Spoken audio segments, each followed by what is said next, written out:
একদিন এক শিয়াল বনের গভীরে খাবারের খোঁজে ঘুরছিল। হঠাৎ সে দেখতে পেল এক অদ্ভুত গাছ। গাছটি ছিল স্বাভাবিকের তুলনায় অনেক বড়, আর এর পাতাগুলো সোনার মতো ঝকঝক করছিল।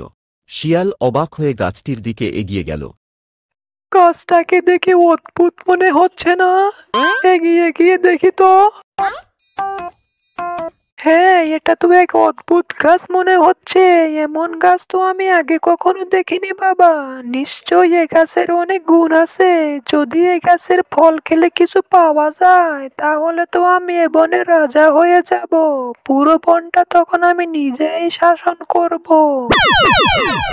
কিন্তু গাছটার কাছে কিভাবে পৌঁছাবো? একটা উপায় তো বের করতে হবে। শিয়াল গাছটির চারপাশে ঘুরতে লাগল, কিন্তু ঠিক কিভাবে তার কাছে পৌঁছানো যায় তা বুঝতে পারছিল না। ঠিক সেই মুহূর্তে বনের রাজা সিংহের আগমন ঘটল।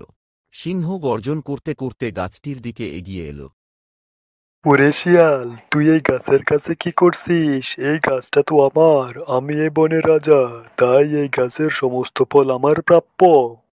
সিংহ মামা, আপনি নিশ্চয়ই এ বনের রাজা। আমি তো শুধু গাছটাকে দেখতেছি। এমন গাছ আমি আগে কখনো দেখিনি, তাই শুধু পর্যবেক্ষণ করছিলাম মাত্র। তুই ঠিকই বলেছিস, গাছটা সত্যিই অদ্ভুত। আমিও এরকম গাছ আগে কখনো দেখিনি, কিন্তু ফলগুলো দেখতে অনেকটাই লোভনীয়। মনে হচ্ছে ফলগুলো খেলে অসীম শক্তি পাওয়া যাবে।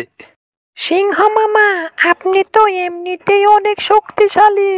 আপনার কি সত্যি এই ফলের প্রয়োজন আছে? তবে আপনি যদি চান, আমি এই গাছের ফল তুলে আপনাকে খাওয়াতে পারি। এতে আরো দ্বিগুণ বেড়ে যাবে। এতে আপনি শক্তি বাড়িয়ে আরো শক্তিশালী হতে পারবেন। তুই তো ঠিকই বলেছিস শিয়াল, আমি তো এমনিতে অনেক শক্তিশালী, কিন্তু এই গাছের ফল খেয়ে আমি আরো অনেক শক্তিশালী হয়ে যাব। তবে তুই কিভাবে ফল আমাকে খাওয়াবি?